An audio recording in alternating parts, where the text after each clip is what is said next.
예수님만이 우리의 구주가 되십니다.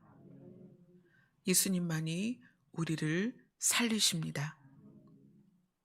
오늘 이후로부터 우리의 입술이 날마다 주의 이름을 부르게 하여 주시옵소서. 예수님 이름으로 기도드리옵나이다. 아멘. 오늘 말씀은 누가복음 9장 28절 말씀을 보도록 하겠습니다. 누가복음 9장 28절부터 36절까지입니다.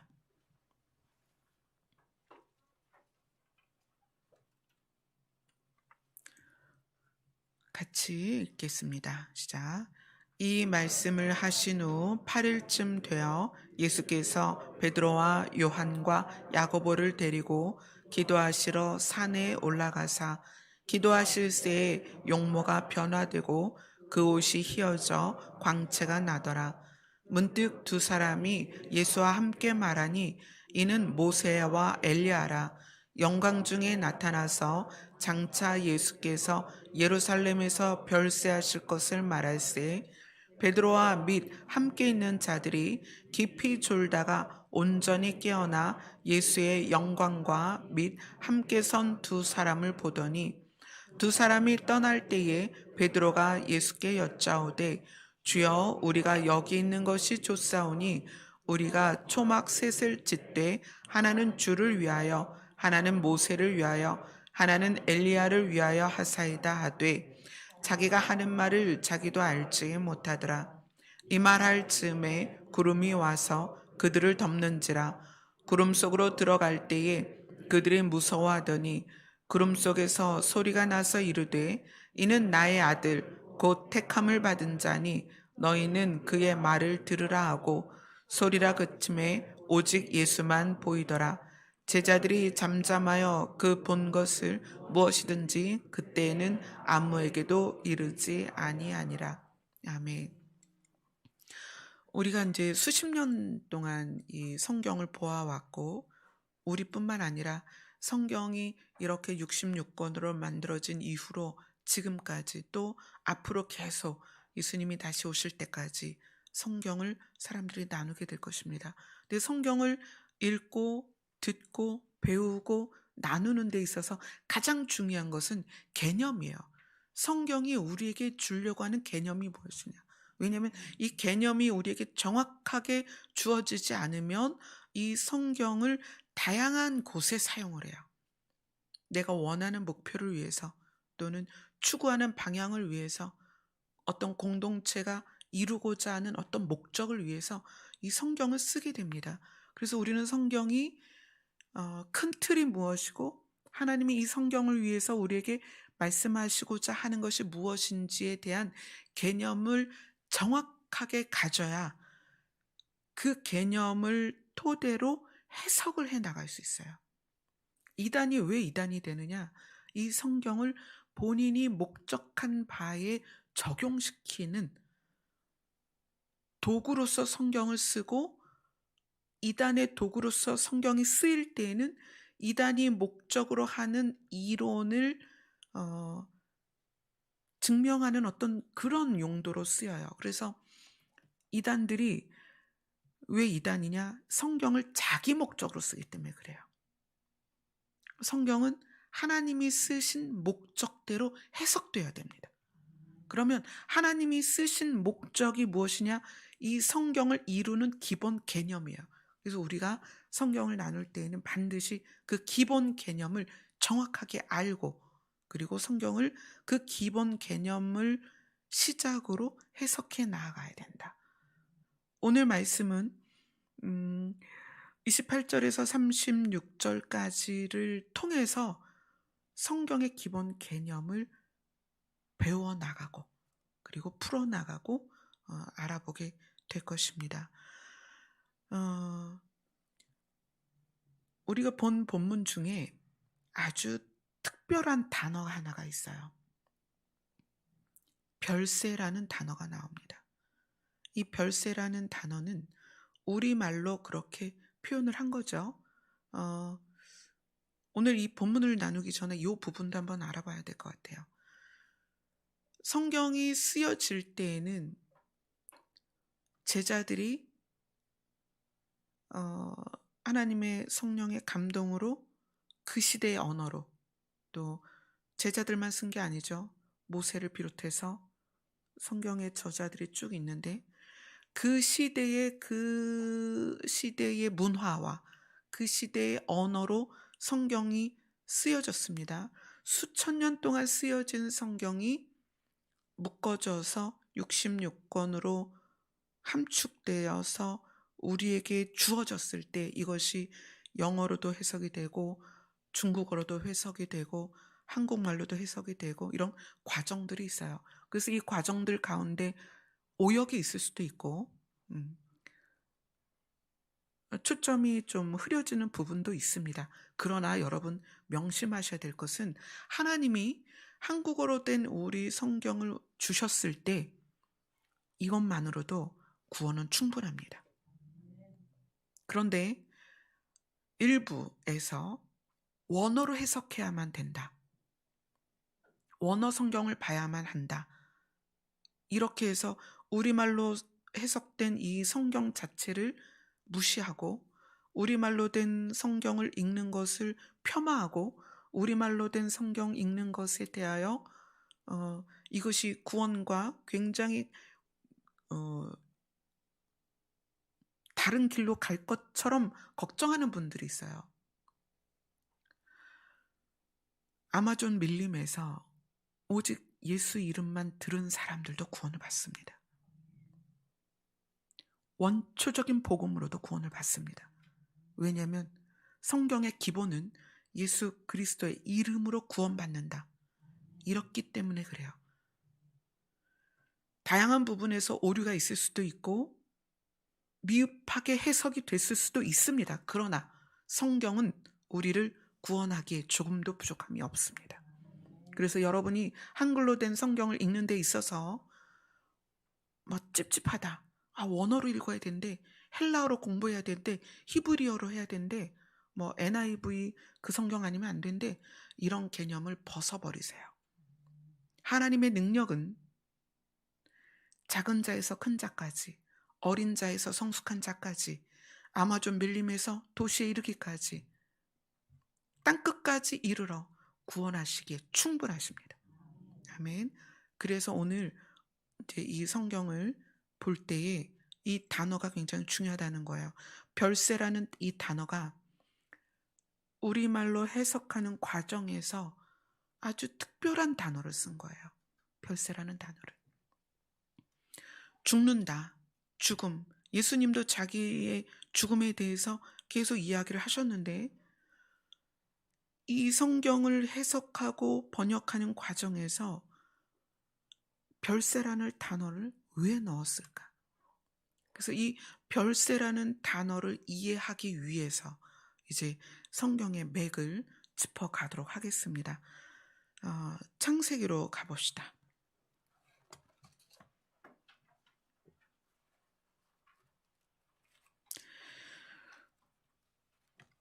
하나님은 세상을 창조하셨습니다. 하나님이 천지를 창조하시니라. 이렇게 창세기가 시작이 돼요. 성경 첫 권에는 하나님이 천지를 창조하신 것으로부터 성경이 시작이 됩니다. 이거는 이제 메시지죠. 하나님이 우리를 향해서 얘들아, 너네가 이 땅에 태어나서 이 땅을 딛고 살아가는 이 모든 것에 대해서 내가 설명을 해줄게.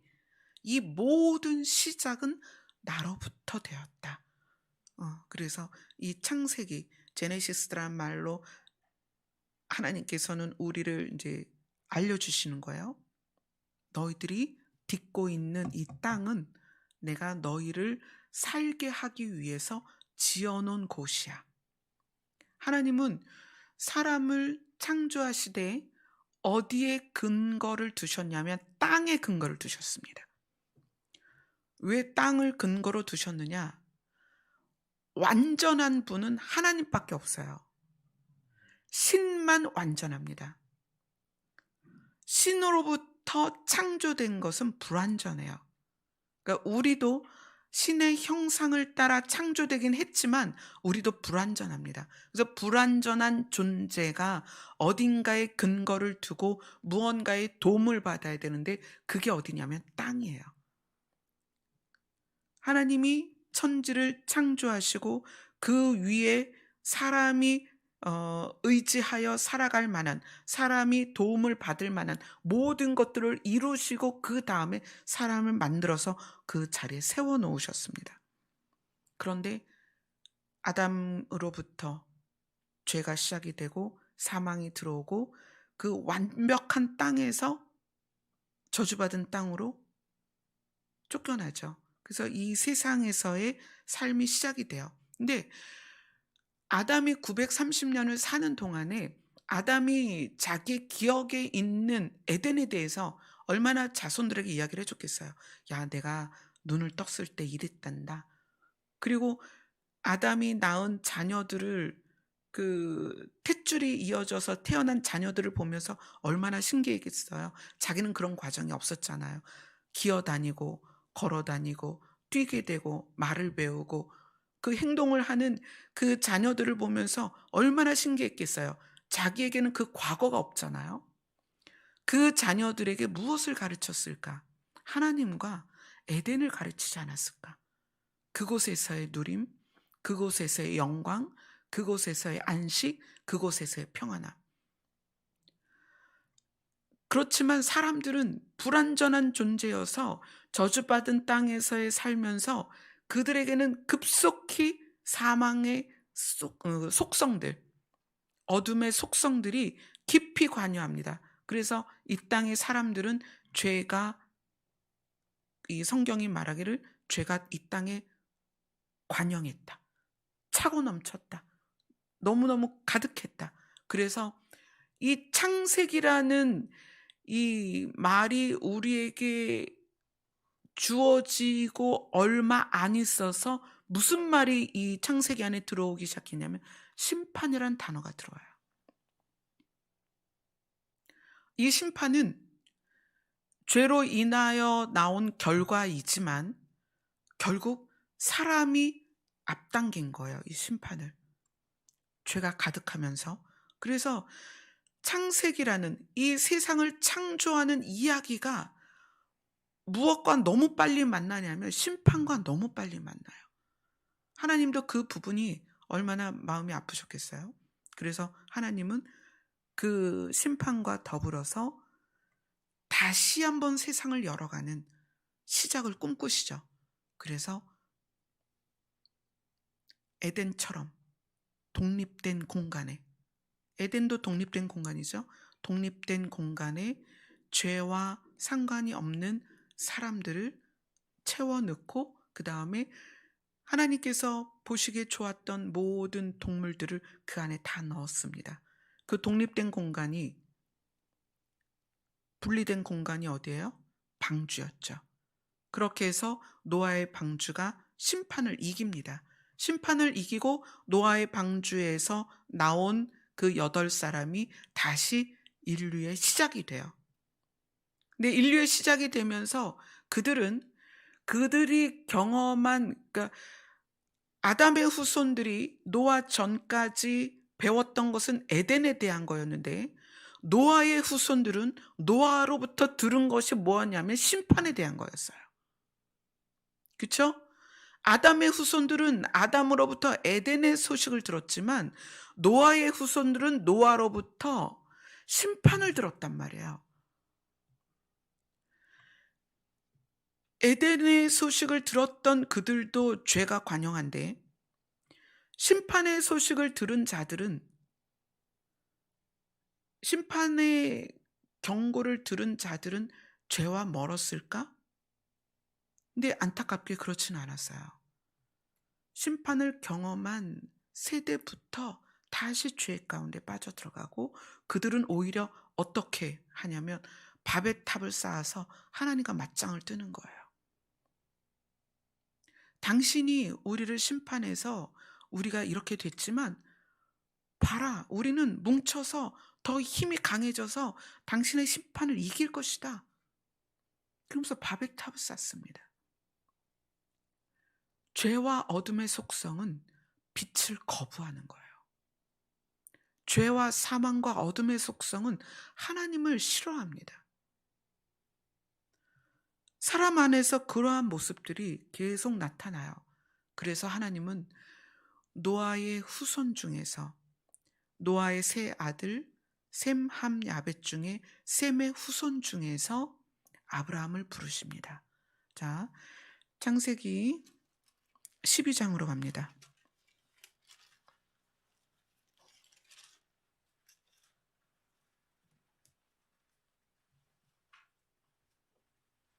12장 1절부터 3절입니다. 같이 읽겠습니다. 시작. 여호와께서 아브라함에게 이르시되 너는 너의 고향과 친척과 아버지의 집을 떠나 내가 네게 보여줄 땅으로 가라. 내가 너로 큰 민족을 이루고 네게 복을 주어 내 이름을 창대하게 하리니 너는 복이 될지라. 너를 축복하는 자에게는 내가 복을 내리고 너를 저주하는 자에게는 내가 저주하리니 땅의 모든 족속이 너로 말미암아 복을 얻을 것이라 하신지라. 아담으로 인해서 에덴이라는 분리된 곳에서 사망이 가득한 땅으로 쫓겨난 그 후손들이 에덴에 대하여 정보를 들었음에도 지식을 가졌음에도 죄로 가득하고, 그래서 결국 노아의 때에 이르러 심판을 당합니다. 심판을 지난 세대들이 심판에 대하여 노아 아브라함 아니 저기 아담은 930까지 살았어요. 그런데 노아는 960까지 살았습니다. 노아가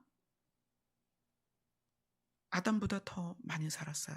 근데 노아가 그 방주에서 나와서 자기 후손들이 막 번창할 때 얼마나 리얼하게 정말 그 심판을 얘기해 줬을까요?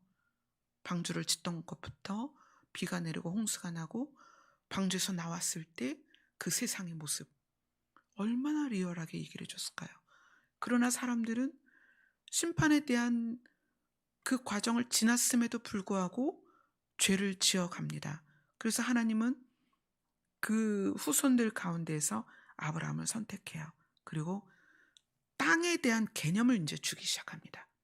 내가 너에게 줄 땅이 있는데 그 땅은 축복받은 땅이고 너희는 반드시 그 땅으로 가야 돼.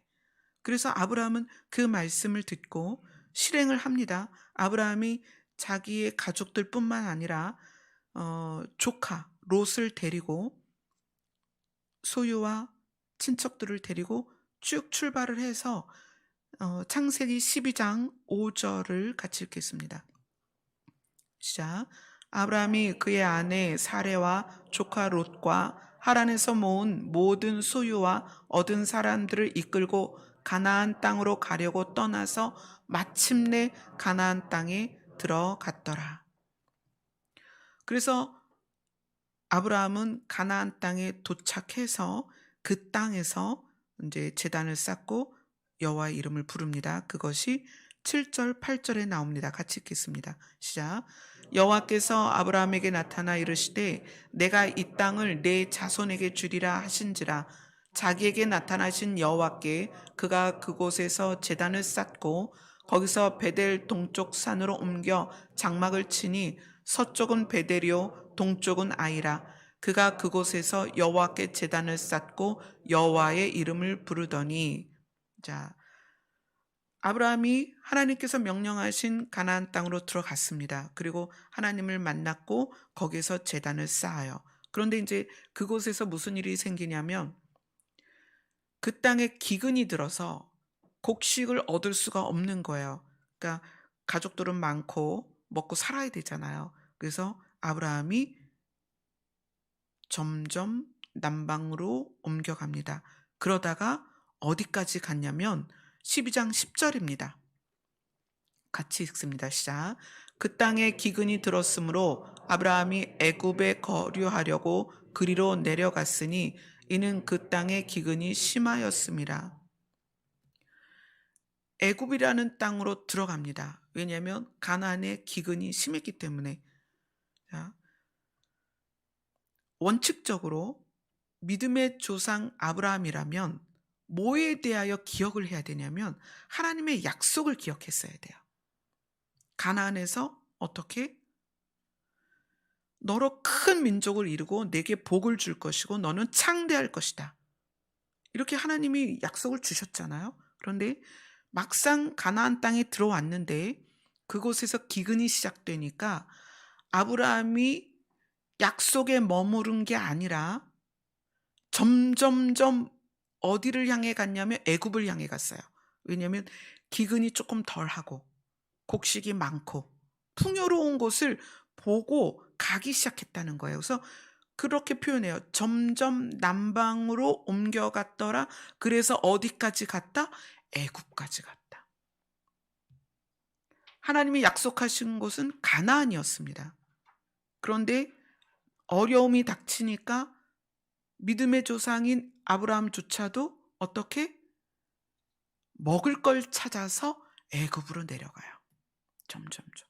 그래서 애굽을 가서 도착해서 무슨 일이 생기냐면 애굽 사람들이 아브라함의 아내를 보고 그 아내의 아립다움을 보고 반합니다. 그래서 이 소문이 들려서 어디까지? 바로의 궁정까지 소문이 들려요. 그래서 바로 왕이 보니까 야, 아브라함이라는 사람이 가나안에서 여기까지 왔는데 그 아내가 너무 아름다워. 그런데 아브라함이 자기가 죽을까 봐 자기 아내를 아내라 하지 않고 여동생이라고 그래요. 그 바로 왕이 아브라함의 아내를 데려갑니다. 궁으로. 근데 하나님께서 어떻게 하세요? 자, 12장 7절입니다. 시작. 여호와께서 아브라함의 아내 사레의 일로 12장 창세기 12장 17절입니다. 시작. 여호와께서 아브라함의 아내 사레의 일로 바로와 그 집에 큰 재앙을 내리신지라. 하나님께서 바로에게 재앙을 내리시니까 바로가 아내 사라를 내어줍니다. 그리고 아브라함이 어떻게 하냐면 창세기 13장 1절입니다. 창세기 13장 1절부터 4절까지입니다. 시작. 아브라함이 애굽에서 그와 그의 아내와 모든 소유와 롯과 함께 네겝으로 올라가니 아브라함에게 가축과 은과 금이 풍부하였더라. 그가 네겝에서부터 길을 떠나 베델에 이르러 베델과 아이 사이 곧 전에 장막 쳤던 곳에 이르니 그가 처음으로 제단을 쌓은 곳이라. 그가 거기서 여호와의 이름을 불렀더라. 아브라함이 가나안의 기근 때문에 점점점 남방으로 옮겨서 풍요로운 땅 애굽으로 갔어요. 근데 애굽에서 무슨 일이 생겨요? 아내를 잃을 뻔한 사건이 생깁니다. 그래서 다시 옮겨서 어디로 갔냐면 베델과 아이 사이에서 제단을 쌓았던 그곳으로 돌아갑니다. 돌아가서 어떻게 해요? 그가 처음으로 제단 쌓은 곳으로 돌아가서 그가 거기서 여호와의 이름을 불렀더라. 그리고 뭘 기억했겠어요? 그를 지키고 살리는 건 여호와 하나님이십니다. 하나님이 거하라고 말씀하신 그 땅, 그곳에 있어야 될 것을 깨닫고 다시 돌아간 거죠. 자, 여기에서부터 이제 분리가 시작이 돼요. 소유가 많아지고 동물이 많아지니까 분쟁이 생기는 거예요. 또 원래 그 땅에 거주했던 사람들도 있었을 것이고, 그러니까 아브라함의 종들이나 롯의 종들이나 목자들이 서로 이제 다투게 되니까 안 되겠다. 우리가 좀 분리를 해야 되겠다. 인원이 너무 많으니까 좀 분리해서 살자. 이렇게 했을 때 아브라함이 롯에게 이릅니다. 자, 네가 선택을 해라. 넌 어디로 가고 싶니? 자, 그때 롯이 어디를 선택하냐면 창세기 13장 10절부터 13절까지입니다. 같이 읽습니다. 시작. 이에 롯이 눈을 들어 요단 지역을 바라본즉 수알까지 온 땅에 물이 넉넉하니 여호와께서 소돔과 고모라를 멸하시기 전이었으므로 여호와의 동산 같고 애굽 땅과 같았더라. 그러므로 롯이 요단 온 지역을 택하고 동으로 옮기니 그들이 서로 떠난지라.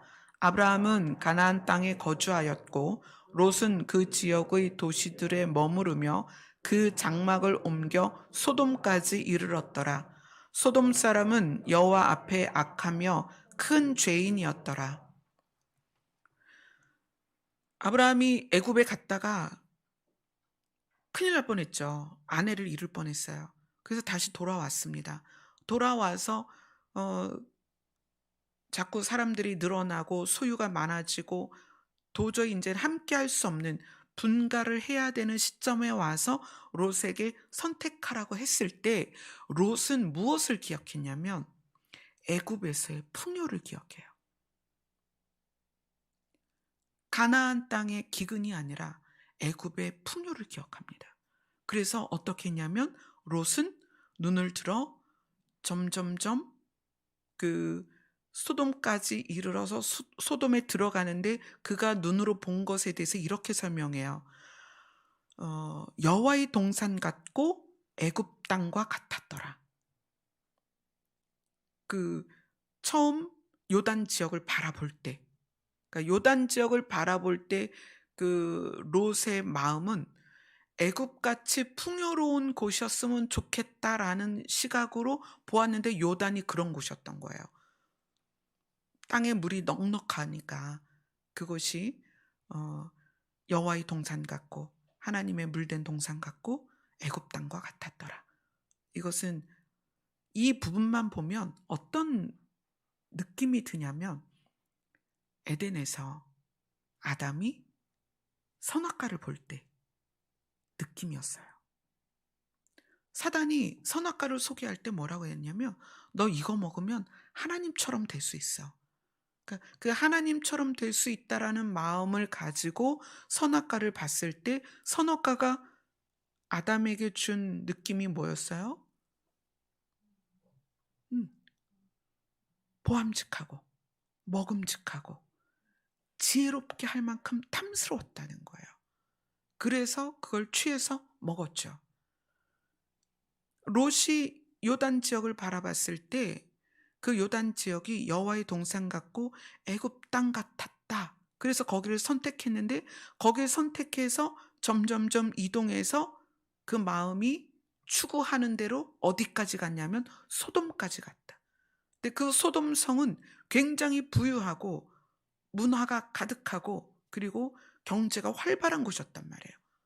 그리고 그 반면에 무엇이 악하였다. 그런데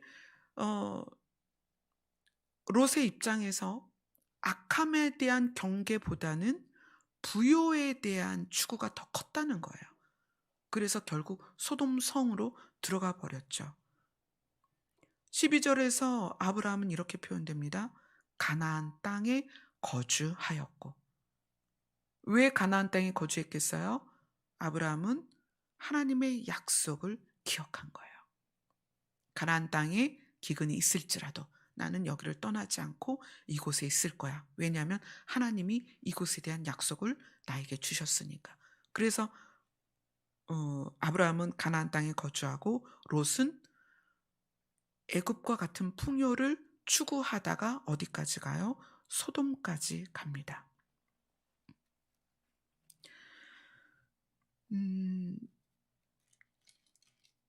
소돔에서 있었던 일 중에 가장 중요한 게 뭐냐면 물론 이제 악함에 의해서 심판을 받았다는 것이 중요하겠지만 롯이 아내를 잃어요. 이 흐름을 잘 생각해 보세요. 아브라함이 가나안까지 갔습니다. 본토 친척 아비 집을 떠나서 하나님이 주신 가나안 땅까지 갔어요. 근데 거기에 어려움이 있으니까 흘러 애굽까지 갑니다. 뭘 추구해서 간 거예요? 먹을 걸 찾으러. 근데 거기 갔다가 누구를 잃을 뻔해요? 아내를 잃을 뻔해요. 그래서 어이쿠 이거 아니구나. 그리고 다시 가나안으로 돌아옵니다. 가나안에 머물러요. 근데 롯은 애굽의 풍요를 기억하고 그 풍요를 따라가다가 어디까지 가요? 소돔까지 갑니다. 그리고 소돔은 멸망하고 롯은 아내를 잃어요. 자, 여기까지의 틀을 보면 하나님은 지금 뭘 얘기하냐면 너희가 어디에 있느냐에 따라서 아내를 이룰 수 있다는 거예요. 자, 그리고 나서 창세기 50장으로 갑니다.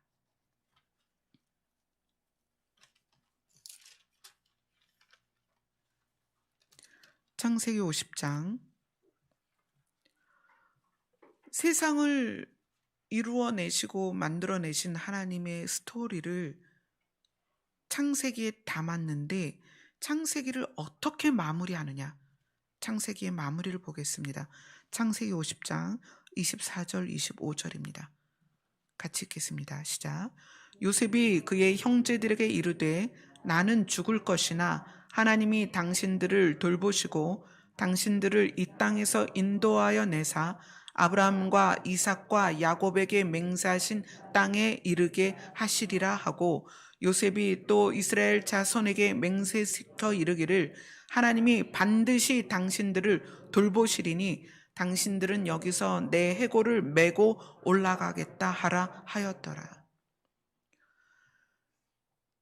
창세기 마지막을 하나님은 어떻게 장식하냐면 요셉을 통하여 자손들에게 아브라함과 이삭과 야곱에게 맹세하신 그 땅으로 돌아가기를 땅에 대한 소망을 줍니다.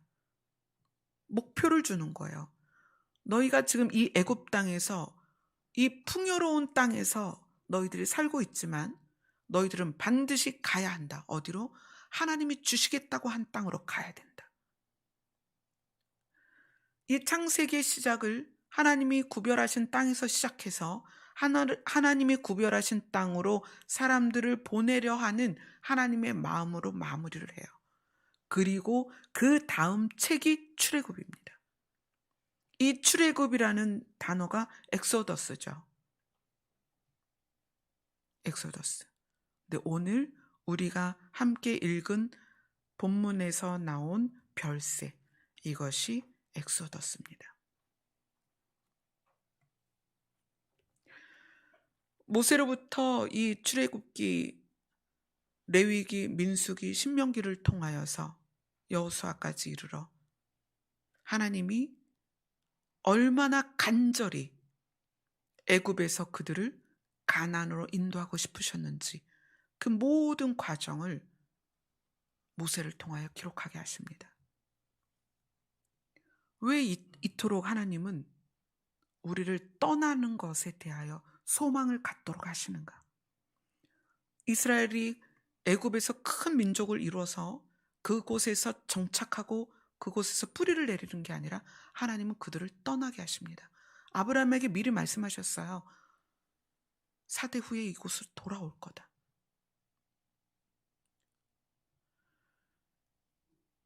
하나님이 이 창세기를 여시는 그 창세기 안에서도 부분적으로 아브라함을 통해서 아주 기초적으로 엑소더스에 대한 이야기를 해주세요.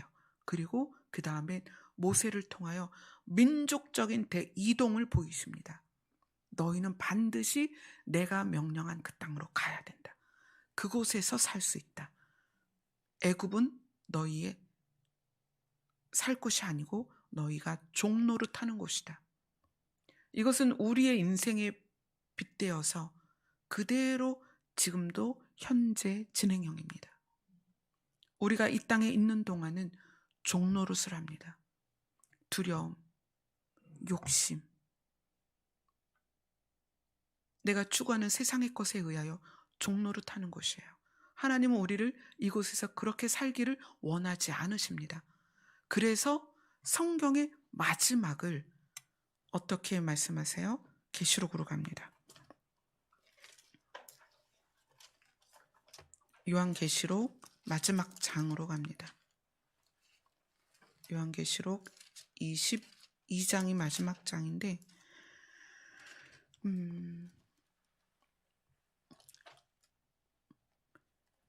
계시록 마지막 21장, 22장은 뭐에 대한 이야기예요? 계시록 21장 1절을 함께 읽도록 하겠습니다. 21장 1절입니다. 시작. 또 내가 새 하늘과 새 땅을 보니 처음 하늘과 처음 땅이 없어졌고 바다도 다시 있지 않더라. 하나님은 창세기를 땅에서 우리가 근원을 삼고 살게끔 만드셨어요. 우리는 불완전한 존재입니다. 이 불완전한 존재는 근거가 있어야 살 수가 있어요. 그런 우리에게 너희가 정말 근거로 살 수 있는, 의지하여 살 수 있는 곳을 내가 마련했어. 너희는 그곳으로 가야 돼. 이 성경을 접하는 모든 세대와 모든 인류에게 주신 소망은 무엇이냐면 새하늘과 새 땅입니다. 그것을 신약에서는, 아니 시편에서는 산자들의 땅이다. 하나님이 주신 새 생명을 받은 자들이 살 땅이다. 그것이 새하늘과 새 땅입니다. 창세기의 마무리에서 요셉이 후손들에게 너희들은 반드시 이곳을 떠나야 된다. 그리고 하나님이 명령하신 아브라함과 야곱과 이삭에게 약속하신 그 땅으로 가야 된다. 그리고 모든 성경의 마무리를 또 그렇게 하십니다. 내가 새하늘과 새 땅을 준비했다. 너희들은 그곳으로 가야 된다. 엑소더스는 뭐냐면 탈출하는 거예요. 떠나는 것입니다. 출발하는 거예요. 그런데 그것에 대해서 오늘 본문에서 예수님이 그것에 대해서 모세와 엘리야와 이야기를 나누셨다는 거예요. 자, 누가복음으로 갑니다. 누가복음 9장 30절, 31절 두 절을 보겠습니다. 시작. 문득 두 사람이 예수와 함께 말하니 이는 모세와 엘리야라.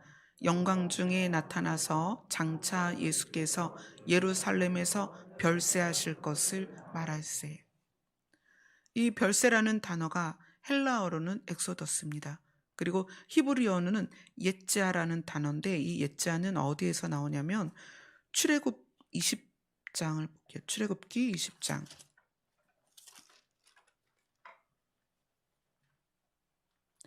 출애굽기 20장 2절을 같이 읽겠습니다.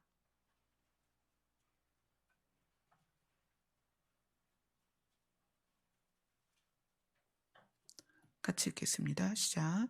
나는 너를 애굽 땅 종 되었던 집에서 인도하여 낸 내 하나님 여호와니라. 히브리어로는 인도하여 냈다. 이것이 엑소더스예요. 그러니까 지금 우리가 본문에서 보고 있는 이 별세라는 단어가 엑소더스, 예츠아인데 이 엑소더스는 탈출하다. 예츠아는 인도하여 내다라는 의미가 있습니다. 그러면 예수님께서 이 별세에 대해서 말씀하시는 것은 예수님도 이 땅에서 우리에게 본을 보이시는 거예요. 이 땅에서 반드시 떠나야 된다. 그 본을 보이시는 거예요. 근데 왜 자꾸 이 땅에서 떠나야 되느냐, 이 세상에서 떠나야 되느냐? 이것을 하나님 입장에서 볼게요. 하나님 입장에서는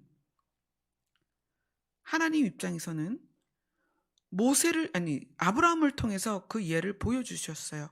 롯을 통해서도 그 예를 보여주셨어요. 아브라함이 애굽에서 누구를 잃을 뻔했어요? 아내를 잃을 뻔했어요. 롯은 소돔에서 누구를 잃었어요? 아내를 잃었어요.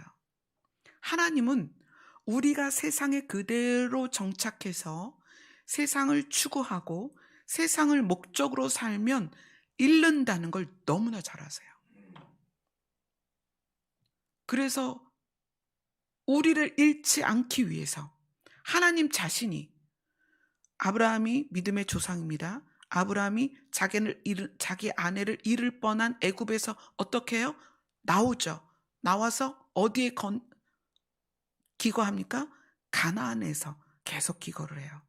롯은 풍요를 따라 소돔까지 가는데 아브라함은 가나안에 머뭅니다. 하나님은 우리를 잃어서는 안 되고 하나님의 뜻은 우리를 살리는 거예요. 그래서 하나님이신 예수님이 이 땅에 오셔서 무엇을 먼저 하시는 거예요? 애굽 같은 이 세상에서 먼저 엑소더스를 하시는 거예요. 누구를 살리려고? 아내를 살리려고. 아브라함이 그 사건을 가지고 바로 떠납니다. 아내와 롯을 데리고. 왜? 아내를 또 잃으면 안 되니까. 이제 이 누가복음 9장에 나와 있는 이 변화산에 대한 이야기를 앞으로 쭉 나눌 건데 오늘은 기본적인 개념만 나눈 거예요. 기본적인 개념. 하나님은 에덴이라는 구별된 땅에서 우리가 영원히 살기를 원하셨습니다. 그러나 죄 때문에 저주받은 땅으로 나왔죠. 그래서 하나님은 지속적으로 우리를 땅에 대한 소망을 주셔서 에덴으로 돌아오기를 원하세요. 이것을 모형으로 아브라함에게 먼저 경험케 하셨습니다. 롯에게도 경험케 하셨어요. 그리고 예수님을 통해서, 모세를 통해서 민족적으로 그걸 경험케 하셨습니다. 그리고 예수님을 통해서 그 일을 또 이루시는 거예요. 누구를 살리기 위해서? 아내를 살리기 위해서. 우리를 살리기 위해서. 그래서 성경은 이것은 비밀인데 남편과 아내의 관계는 하나님과 교회 같다. 이건 비밀이다. 하나님과 성도의 관계, 이거를 남편과 아내의 관계로 비유를 하셨다는 거예요. 아브라함이 애굽에서 아내를 잃을 뻔한 사건이 하나님은 현재 우리를 향한 마음이라는 거예요. 우리를 빨리 이곳에서 데리고 나가길 원하신다는 거예요. 왜냐하면 살려야 되니까. 그리고 하나님은 우리를 최종적으로 어디에서 살게 하실 것이다? 새하늘과 새 땅에서 살게 하실 것이다. 아멘. 그것이 성경의 큰 틀입니다. 근데 그것을 이루실 수 있는 분이 예수님이시고 예수님이 그 일을 위해서 이 땅에 오셨다는 거예요. 그것에 대해서 오늘 본문에 보니까 모세와 엘리야와 그것에 대하여 말을 하셨다, 이렇게 나옵니다. 이제 몇 줄을 통해서 이걸 조금 더 부분 깊게 볼 것입니다. 그것이 여러분들에게 하나님의 나라를 소망하는 데 있어서 큰 힘이 되었으면 좋겠습니다. 그리고 기도하기 전에 조윤성 집사님께서 여러분들에게 발표할 내용이 있어요.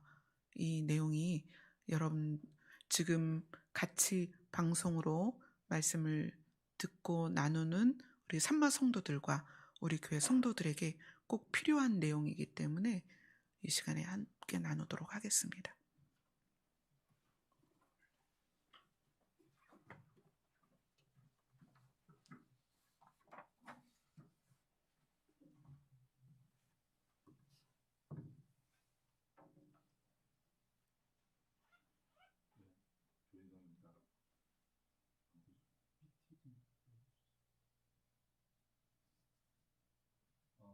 하나님께서는 아브라함에게 오늘 담임 목사님 말씀처럼 너는 너희 본토 친척 아비집을 떠나 내가 너에게 지시할 땅으로 가라고 말씀하셨습니다. 그 하나님의 명령을 따라서 이곳 홍성 땅으로 저희는 2020년 11월 26일 날 이사 왔습니다.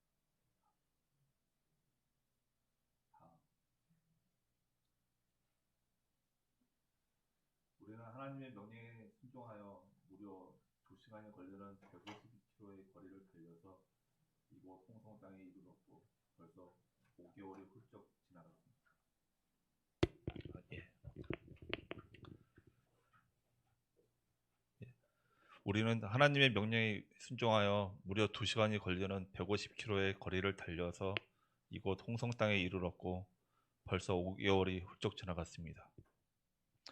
구리를 떠나올 때 많은 성도들이 안타까워하셨고 또 많이 슬퍼해 주셨습니다.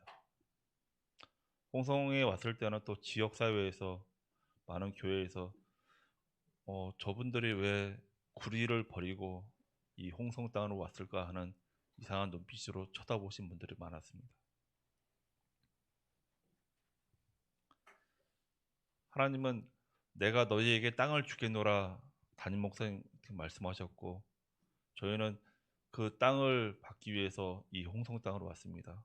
그러나 하나님의 뜻을 알고 나서 우리는 이해하지 못했고 하나님께서 저희에게 어디에 있는 어떤 땅을 주실지 초조해했으며 또 언제까지 기다려야 될지 이렇게 지나갔습니다. 코로나로 우리 사회와 교회는 큰 위기에 봉착해 있습니다. 변화하는 기후, 식어진 사랑, 감염병, 기독교의 위상 추락, 여러 가지 산업의 영향 등이 있습니다. 그래서 저희는 오프그리드라는 목표를 설정하고 시설에 의존하지 않는 삶을 준비하려고 합니다. 이곳에 와서 이곳에 와서 이곳 시골 또 요즘에 보면 재택근무 많이 하시죠.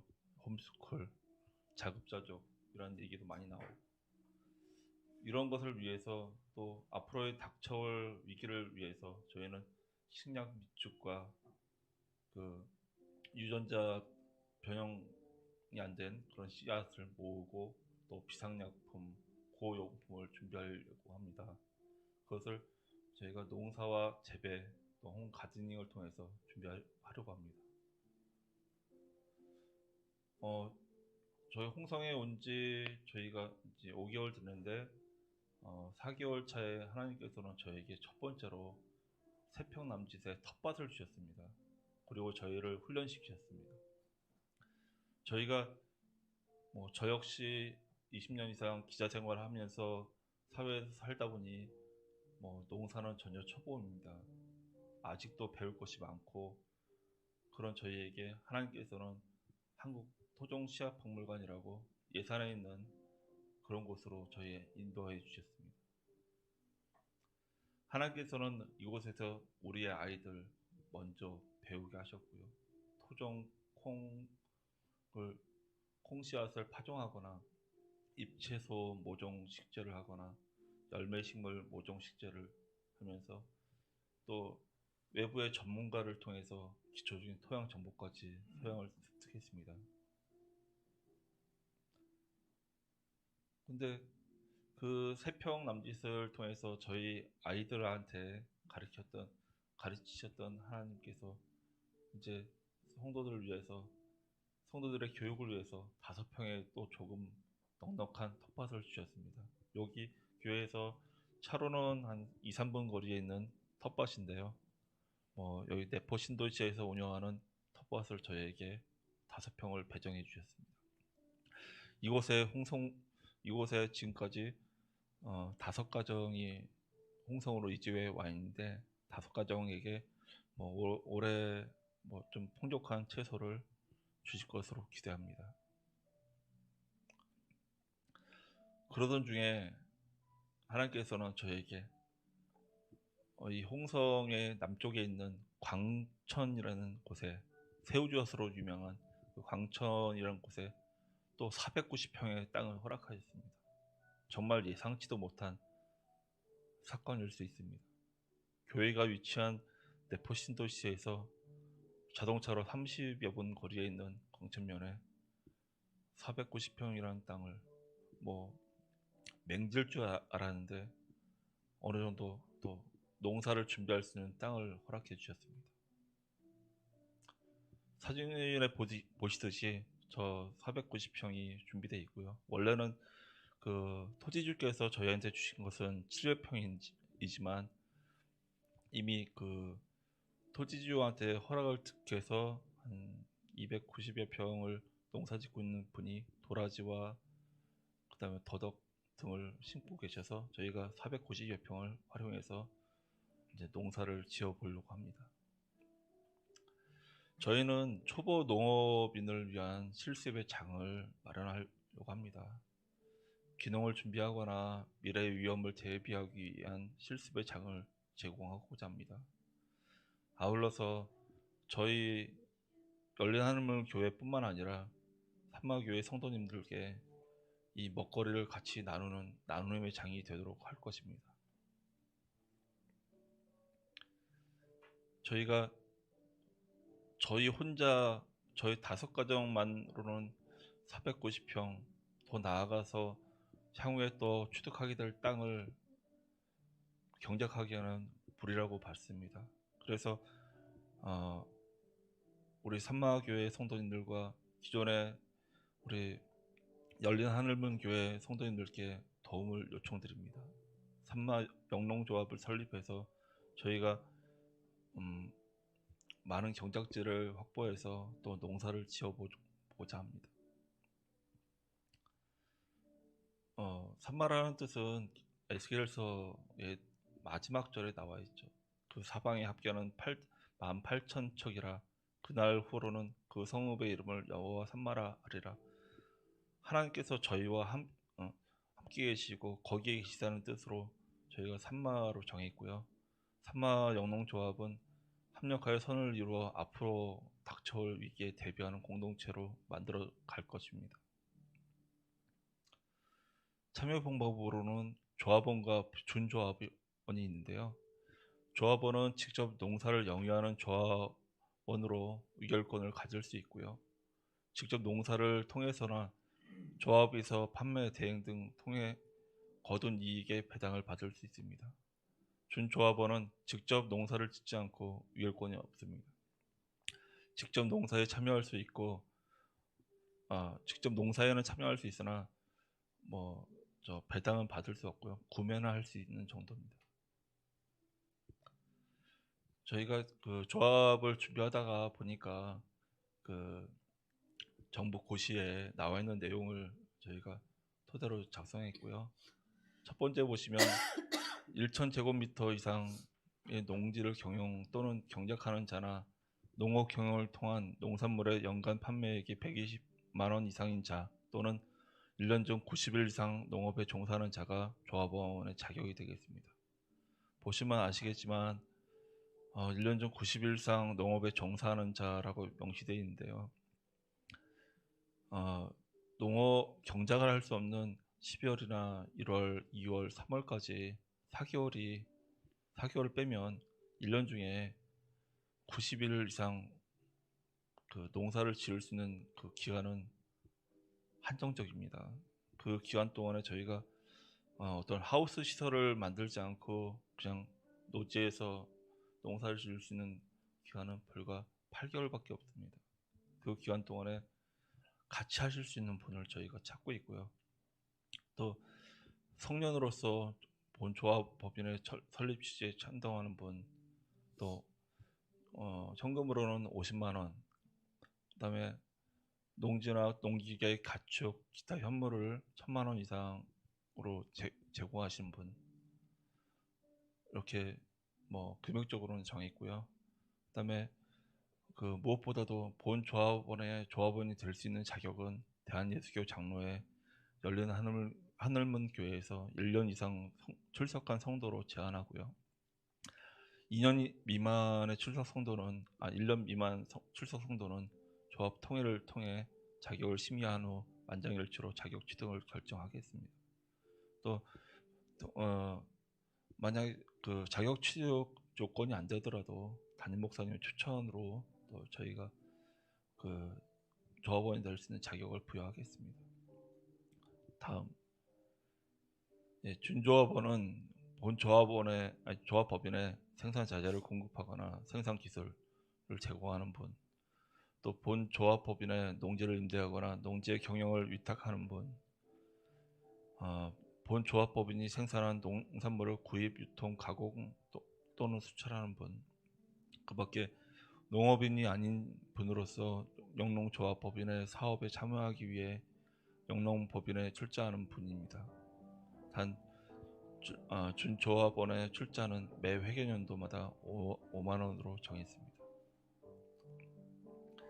저희의 궁극적인 목표는 이곳 지역에 산마 영농타운을 건설하는 게 목표입니다.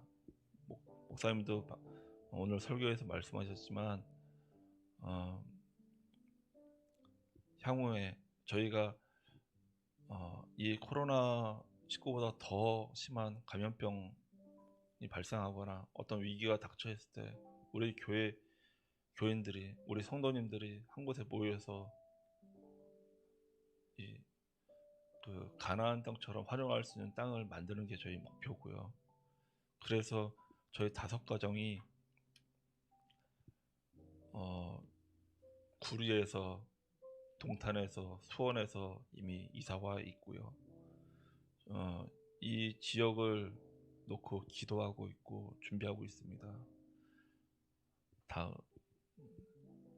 저희는 그 영농타운을 목표로 하는데요. 이미 가설계도 지역에 대한 저희가 받을 땅을 예상해서 지역에 대한 가설계도 해봤고요. 준비는 하고 있습니다.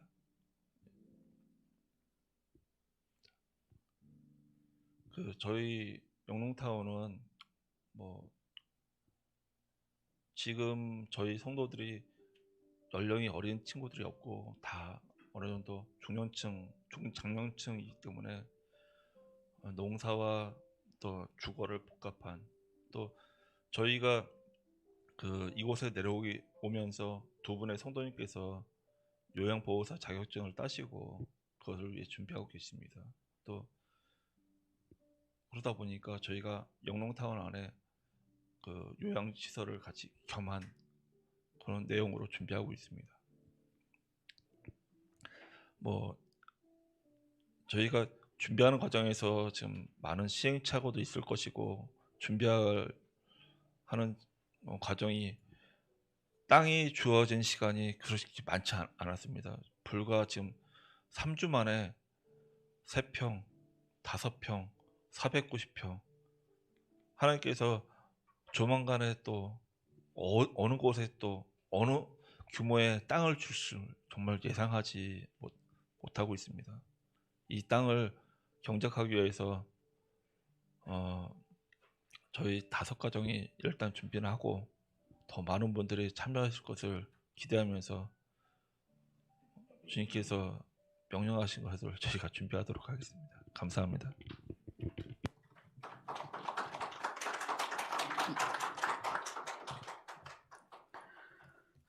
어떤 것도 의도한 건 아닌데 금식은 4월 초에 명령을 하셨고 갑자기 주윤성 집사님을 통해서 이런 일들이 구체화가 이제 되어 가면서 그림이 자꾸 만들어져 가니까 그것이 오늘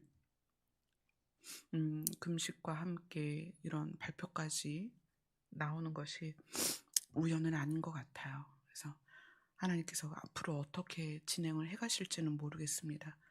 우리가 발벗고 나서서 하는 게 아니라서 연락이 오고 추진이 되는 대로 여러분들에게 더 진행되는 것들을 보고를 해드리도록 하겠습니다. 간단해요. 농사를 지을 분과 농산물을 구매하실 분 이렇게 나눠서 여러분들이 저희 교회로 이제 신청을 해주시면 농사를 나는 짓고 싶다. 그러면 농사를 지으시면 되고 농사 지은 소출을 나누어 달라. 그러면 이제 또 그렇게 구매하실 수 있도록 도와드릴 것입니다. 이거는 이제 매주 진행되는 어떤 변경된 상황들이 있으면 바로바로 연락을 드릴 거예요. 그리고 조합원 신청은 언제까지 해야 되나요? 이번 주요? 네, 그러면 조합이라는 것을 형태를 만들어야 되는데 지금까지는 회의만 한 거고, 조합이라는 걸 형태를 만들어서 등기를 내려면 조합원 구성을 해서 등기를 내야 된대요. 그래서 혹시 이 중에서 나는 농사를 짓고 싶다, 농사를 져서 농사 소출의 어떤 부분을 받고 싶다, 이런 분들은 우리 조윤성 집사님께 신청을 해주시면 조합원이 될 수가 있습니다. 그렇게 해서 조합원을 형성해서 등기를 내도록 하겠습니다. 이번 주 내로 연락을 주시면 되겠습니다. 우리 잠깐 기도하겠습니다.